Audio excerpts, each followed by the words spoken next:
राधे राधे, हरे कृष्णा। आप सबका कृष्णा दासी कृष्ण दर्शन में बहुत बहुत स्वागत है। मेरी यूट्यूब चैनल कृष्णा दासी कृष्ण दर्शन में शेयर की गई सभी जानकारी पुराणों, ग्रंथों या अलग अलग धार्मिक पुस्तकों से ली गई है या किसी से प्राप्त की हुई जानकारी है, और जो भी इमेजेस हैं वो अलग अलग माध्यम इंटरनेट आदि से लिए गए हैं।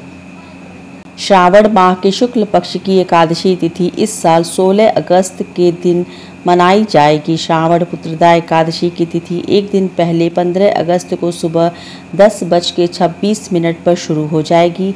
वहीं इसका समापन 16 अगस्त को सुबह 9:39 पर होगा। ऐसे में वैष्णव समाज के अनुसार 16 अगस्त को ही श्रावण पुत्रदा एकादशी का व्रत रखा जाएगा। वहीं व्रत का पारण का समय 17 अगस्त को सुबह 5:51 से लेके 8:05 तक रहेगा। क्या है एकादशी पारण का नियम? व्रत खोलने के बाद क्या खाएं और क्या नहीं खाएं? एकादशी का व्रत सबसे पुण्यदायी होता है, लेकिन पारण सही विधि से न किया जाए तो इस व्रत का पूरा फल प्राप्त नहीं होता है। इसलिए व्रत पारण की विधि के बारे में सही जानकारी लेना आवश्यक होता है। द्वादशी व्रत का नियम दशमी से द्वादशी तक चलता है। द्वादशी को पारण करते समय चावल जरूर खाना चाहिए। तामसिक चीजों का पारण में भूल कर भी सेवन नहीं करना चाहिए। एकादशी का व्रत भगवान विष्णु के निमित्त रखा जाता है। हर मास में एकादशी आती है और मास के अनुसार एकादशी व्रत का महात्म्य भी बढ़ जाता है। एकादशी व्रत करने के लिए दशमी के दिन से व्रत के नियम लागू लग जाते हैं, जो द्वादशी तक चलते हैं। दशमी से लेकर द्वादशी तक व्रत के नियमों का पालन यदि मनुष्य नहीं करते हैं तो इससे उन्हें व्रत का पूरा पुण्य लाभ नहीं मिलता है। ऐसे में हर किसी को यह जानना चाहिए कि व्रत के अगले दिन पारण करते हुए क्या गलतियां न करें। एकादशी पर नियम और संयम के साथ व्रत रखकर भगवान विष्णु की उपासना करने के बाद अगले दिन द्वादशी तिथि पर पारण में खास चीजों का सेवन करने का विधान है। एकादशी के व्रत के पारण में कुछ विशेष चीजों का प्रयोग करने से आपको व्रत का संपूर्ण फल प्राप्त होता है और देवता गण भी प्रसन्न होते हैं। आइए जानते हैं कि वह क्या चीजें हैं। पहला, भगवान विष्णु को तुलसी दल बेहद प्रिय है और उनकी पूजा में यदि तुलसी न हो तो वह पूजा या भोग वह ग्रहण नहीं करते हैं। इसलिए भगवान विष्णु के किसी भी व्रत में तुलसी का प्रयोग जरूर करें। और एकादशी व्रत के पारण के लिए भी आप तुलसी पत्र को सबसे पहले अपने मुख में डालकर ही पारण शुरू करें। मतलब कि तुलसी पत्र मुंह में डालकर और उसे पानी से निगल लें। आंवले के पेड़ पर भगवान विष्णु का वास होता है, इसलिए आंवले का भी विशेष महत्व होता है। एकादशी का व्रत का पारण आंवला खाकर करने से अखंड सौभाग्य, आरोग्य और संतान सुख की प्राप्ति होती है। एकादशी व्रत के पारण पर चावल जरूर खाना चाहिए। एकादशी व्रत के दिन चावल खाना मना होता है, लेकिन द्वादशी के दिन चावल खाना उत्तम माना जाता है कि एकादशी के दिन चावल खाने से प्राणी रेंगने वाले जीव की योनि में जन्म पाता है, लेकिन द्वादशी को चावल खाकर व्रत का पारण करने से इस योनि से मुक्ति मिलती है। सेम को कफ और पित्तनाशक माना गया है और व्रत पारण के लिहाज से भी यह उत्तम माना गया है। ऐसे में सेम धार्मिक और स्वास्थ्य के हिसाब से बेहतर पारण भोज्य माना जाता है। व्रत पारण में जो भी भोजन पकाया जाता है उसमें घी का प्रयोग किया जाता है। व्रत पारण के लिए जो भी भोजन पकाएं उसमें लहसुन प्याज न डालें। गाय के शुद्ध घी से ही व्रत के पारण का भोजन बनाना चाहिए। घी को सबसे शुद्ध पदार्थ माना गया है और यह सेहत के लिए भी अच्छा होता है। भूल कर भी न करें पारण में इन चीजों का प्रयोग। पारण करते समय कुछ चीजों का प्रयोग भोजन में भूल कर भी नहीं करना चाहिए, जैसे मूली, बैगन, साग, मसूर की दाल, लहसुन प्याज आदि का पारण में प्रयोग निषेध बताया गया है। बैगन पित्त दोष को बढ़ाता है और उत्तेजना वर्धक होता है। वहीं मसूर की दाल को अशुद्ध माना गया है। मूली की तासीर ठंडी होती है, इसलिए यह व्रत के ठीक बाद सेहत के लिए सही नहीं होती है। लहसुन प्याज तामसिक भोजन होता है, इसलिए इसका प्रयोग भी वर्जित माना जाता है। इसके खाने से उत्तेजना, क्रोध, हिंसा और अशांति की भावना आती है। एकादशी व्रत के नियमों का ध्यान रखना जितना जरूरी है उतना ही आवश्यक है पारण समय का ध्यान रखना। पुरोहित से बातचीत के आधार पर ये अवश्य ध्यान रखें कि एकादशी व्रत का पारण का क्या समय है। जो समय हो उसी समय पे पारण करना चाहिए। पुरोहितों के अनुसार एकादशी व्रत के अगले दिन सूर्योदय के बाद पारण किया जाता है। व्रत का पारण द्वादशी तिथि संपन्न होने से पहले किया जाना चाहिए। ऐसा न करना पाप के समान माना जाता है। एकादशी व्रत का पारण हरिवासर के दौरान भी नहीं करना चाहिए। जो व्रत कर रहे हैं उन्हें व्रत तोड़ने के लिए हरिवासर संपन्न होने का इंतजार करना चाहिए। कभी एकादशी 2 दिन का पड़ जाता है, ऐसे समय स्मार्त परिवार के लोगों को पहले दिन व्रत रखना चाहिए। दूसरे दिन यानी दूजी एकादशी को सन्यासी, विधवाओं और मोक्ष प्राप्ति के इच्छुकों लोगों को व्रत रखना चाहिए। एकादशी के व्रत को समाप्त करने को पारण कहते हैं। एकादशी व्रत के अगले दिन सूर्योदय के बाद पारण किया जाता है। एकादशी व्रत का पारण सुयोग ब्राह्मण को दान, दक्षिणा, अन्न का दान आदि करके ही करना चाहिए और द्वादशी तिथि के दिन भी ब्रह्मचर्य का पालन करना चाहिए। नियम, धर्म और संयम का पालन अवश्य करना चाहिए। ध्यान रखें, एकादशी पे चावल खाना वर्जित होता है, लेकिन पारण के लिए पारण के वक्त चावल खाया जाता है। एकादशी व्रत को खोलने के लिए सबसे उत्तम तिथि द्वादशी की मानी जाती है। पारण के दिन लड्डू गोपाल जी को क्या भोग लगाना चाहिए। पारण के दिन सर्वप्रथम ब्रह्म मुहूर्त में स्नान आदि से निवृत्त होकर पूजा पाठ करने के बाद किसी सुपात्र ब्राह्मण को दान दक्षिणा देकर, अन्न धन वस्त्र का दान देकर ब्राह्मण को भोजन कराएं। तब भोजन ग्रहण करें और हो सके तो सात्विक भोजन ग्रहण करें, यानी कि भोजन में लहसुन प्याज का प्रयोग न करें। अब यहाँ पे बात आती है कि द्वादशी तिथि के दिन लड्डू गोपाल जी को क्या भोग लगाएं। तो चलिए देखते हैं दोस्तों। एकादशी तिथि के दिन अन्न का भोग लड्डू गोपाल जी को नहीं लगाया जाता है। ठीक उसी तरह द्वादशी तिथि को चावल ज़रूर सेवन किया जाता है। चावल खा के ही पारण करना चाहिए। तो आप लड्डू गोपाल जी को भी दाल, चावल, रोटी, सब्जी का भोग लगाएं। लेकिन ये ध्यान रखना ज़रूरी है कि जो भी आप भोग बनाएं ठाकुर जी का, लड्डू गोपाल जी का, उसमें भूल कर भी लहसुन प्याज मत प्रयोग कीजिएगा। ठाकुर जी के लिए जो आप सब्जी बनाते हैं, आप आलू की भजिया बना ले बिना लहसुन प्याज की।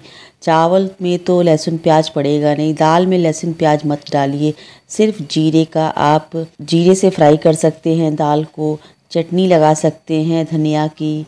कहने का तात्पर्य ये है कि आप द्वादशी तिथि के दिन लड्डू गोपाल जी को भी अन्न का भोग लगाइए, उसमें तुलसी दल अवश्य डालिएगा और फिर वही भोग आप पारण के वक्त सही समय पे प्रसादी ले लीजिए, उसी से आप पारण कीजिए तो ठाकुर जी की आप पे कृपा प्राप्त होगी। आप द्वादशी तिथि के दिन लड्डू गोपाल जी को स्नान आदि कराने के बाद दूध का भोग लगा ले, मेवे मिश्री का भोग लगा ले। उसके बाद आप ठाकुर जी को भोजन बना के यानी कि दाल, चावल, रोटी, सब्जी का भोग अवश्य लगाइए और फिर उसी से आप पारण कीजिए। तो इससे आपको ठाकुर जी की प्रसादी भी मिल जाएगी और आपका पारण भी हो जाएगा। निश्चित समय पे पारण करें, जो पारण का समय दिया गया है उसी समय पे पारण करें। एक बात अवश्य ध्यान रखें दोस्तों, द्वादशी तिथि के दिन जब हम एकादशी का पारण करते हैं तो उस दिन 3 समय भोजन नहीं किया जाता है। 2 बार भोजन करने का ही विधान है, 3 बार भोजन करने का बिल्कुल ही विधान नहीं है। 3 बार भोजन द्वादशी तिथि के दिन नहीं किया जाता है, यानी कि अन्न का सेवन 3 बार नहीं करना चाहिए। भूलकर भी द्वादशी तिथि के दिन 2 बार ही भोजन करने का विधान है। तो इस तरह से आप लड्डू गोपाल जी को दाल चावल रोटी सब्जी का भोग लगावें और फिर वही भोग आप ठाकुर जी का जो प्रसाद है वो प्रसादी आप पालें। इस तरह से आप पारण करें और ठाकुर जी को भी भोग लगाएं। तो देखिएगा ठाकुर जी की कृपा आप पे बनी रहेगी और इस तरह से आपकी एकादशी भी संपूर्ण हो जाएगी।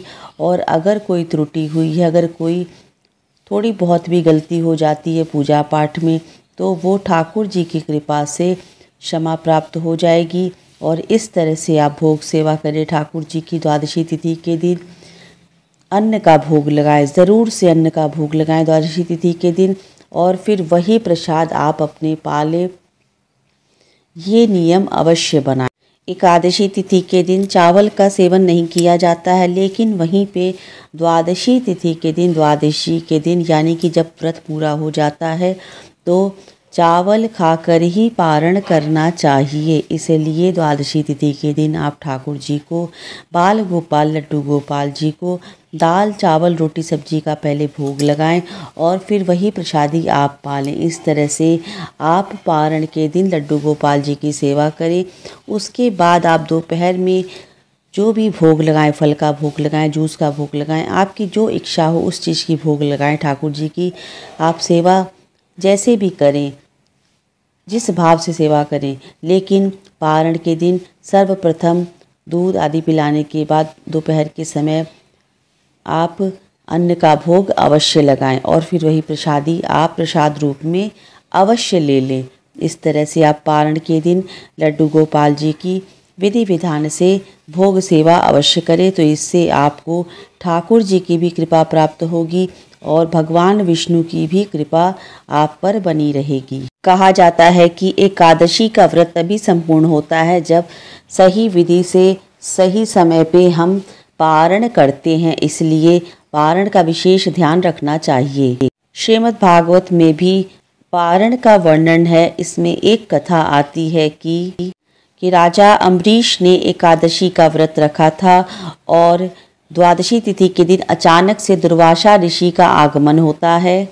राजा अम्बरीश सोचने लगते हैं कि आज मैं एकादशी का पारायण करने जा रहा हूँ, यानी द्वादशी तिथि के दिन वो एकादशी का पारायण करने जा रहे हैं और उनके द्वार पे, उनके राजमहल में दुर्वासा ऋषि का ना होता है। तो वो बहुत खुश होते हैं। वो कहते हैं कि हमारे महल में साधु संतों का आगमन हुआ है, ये बहुत खुशी का बात है। तो वो कहते हैं कि हे ऋषिवर, मैं द्वादशी तिथि पे एकादशी का पारण करने जा रहा था, लेकिन आप लोगों के आगमन हुआ है, ये बहुत खुशी की बात है। पहले आप लोग भोजन ग्रहण करिए, उसके बाद ही मैं भोजन ग्रहण करूँगा। तो दुर्वासा ऋषि ने कहा, हम लोग पहले स्नान आदि करेंगे, उसके बाद ही भोजन ग्रहण करेंगे। तो स्नान आदि करने से दुर्वासा ऋषि को समय लग गया, जिसके कारण द्वादशी तिथि जो थी वो छिड़ होने वाली थी, अर्थात ख़त्म होने वाली थी। और एकादशी का पारण जो होता है वो द्वादशी तिथि में ही करनी चाहिए। त्रयोदशी तिथि लगने वाली थी। तब दुर्वासा ऋषि के कहने पर ही राजा अम्बरीश ने भगवान के चरणामृत से अपना व्रत का पारायण किया, क्योंकि वो भोजन नहीं करना चाहते थे। उन्हें ऐसा लग रहा था कि अगर वो पहले भोजन कर लेते तो ऋषि मुनियों का अपमान हो जाता। इसलिए ऋषि मुनियों की आज्ञा से उन्होंने भगवान के चरणोदक से, भगवान के चरणामृत से उन्होंने द्वादशी तिथि में अपना व्रत खोला। क्योंकि एकादशी का जो पारायण होता है, एकादशी व्रत का जो पारण किया जाता है वो द्वादशी तिथि में ही करना चाहिए, त्रयोदशी तिथि में कभी नहीं किया जाता है और जो समय दिया जाता है पारण करने का उसी समय में पारण करना चाहिए। ये कथा राजा अम्बरीश की कथा है जो कि एक महाराज थे और ये कथा श्रीमद् भागवत से आती है। दोस्तों, अगर आप एकादशी का व्रत निर्जला करते हैं तो आप सबसे पहले तुलसी दल और जल से पारण करिए, उसके बाद ही आप भोजन को ग्रहण किया करिए। एकादशी व्रत सबसे बड़ा व्रत माना जाता है और ये 3 दिवसीय व्रत माना जाता है, यानी कि दशमी तिथि से लेके एकादशी और द्वादशी तिथि को जाके ये संपन्न होता है। द्वादशी तिथि के दिन सुबह स्नान आदि करने के बाद पहले आप पूजा आदि कर लें, जिसकी भी पूजा करते हैं, चाहे आप बाल गोपाल की पूजा करते हैं, इष्ट देव जो भी आपके हैं उनकी पूजा आदि करने के बाद ही आप पारण करें। और पारण करने के लिए आप तुलसी दल, भगवान का चरणामृत और चावल, ये 3 चीज़ों से आप पारण अवश्य करें। द्वादशी तिथि के दिन भगवान विष्णु की पूजा अवश्य करें। अगर आप लड्डू गोपाल की पूजा नहीं भी करते हैं, सेवा नहीं भी ले रखी है, तो भी आप स्नान आदि करने के बाद, क्योंकि आपने एकादशी का व्रत संपन्न किया है, इसलिए भगवान विष्णु के चरणों में अपना शीश अवश्य झुकाएं और भगवान विष्णु से क्षमा याचना जरूर करें, ताकि पूजा में अगर आपसे कोई त्रुटि हुई हो तो उसके लिए भगवान विष्णु क्षमा कर देंगे। कहा जाता है कि द्वादशी तिथि के दिन चावल का सेवन जरूर करना चाहिए। चावल आप जिस भी रूप में ले सकते हैं, चावल की खिचड़ी बना सकते हैं, सादा चावल बना सकते हैं, चावल की खीर बना के आप भगवान को भोग लगा के और फिर स्वयं ग्रहण करें। द्वादशी तिथि के दिन जो भी भोजन आप तैयार कर रहे हैं वो सरसों के तेल में तो बिल्कुल ही ना तैयार करें। और एक बात का अवश्य ध्यान रखें कि आप द्वादशी तिथि का जो पारण कर रहे हैं उसमें मूली, बैंगन, मसूर की दाल का सेवन तो बिल्कुल ही ना करिएगा। सात्विक भोजन बनाएं, सात्विक भोजन ग्रहण करें, लहसुन प्याज का प्रयोग बिल्कुल ही ना करें। और पारण करने के बाद, यानी कि भोजन करने के बाद भी आप सात्विक ही रहें। पारण करने के बाद जो आपने सात्विक भोजन ग्रहण कर लिया है उसके बाद भी आप लहसुन प्याज का भोजन आप ग्रहण ना करें, मांस मदिरा का प्रयोग ना करें, मतलब कि सात्विकता का आप ध्यान रख। तो इस वीडियो के माध्यम से आपको जानकारी मिल गई होगी कि पारण के दिन, द्वादशी तिथि के दिन लड्डू गोपाल जी को क्या भोग लगाना चाहिए और कैसे भोग लगाना चाहिए, किन नियमों का पालन करना चाहिए। उम्मीद करती हूँ कि ये जानकारी आपके लिए बहुत हेल्पफुल रहेगी। मिलते हैं अगली वीडियो में, तब तक के लिए राधे राधे, हरे कृष्णा।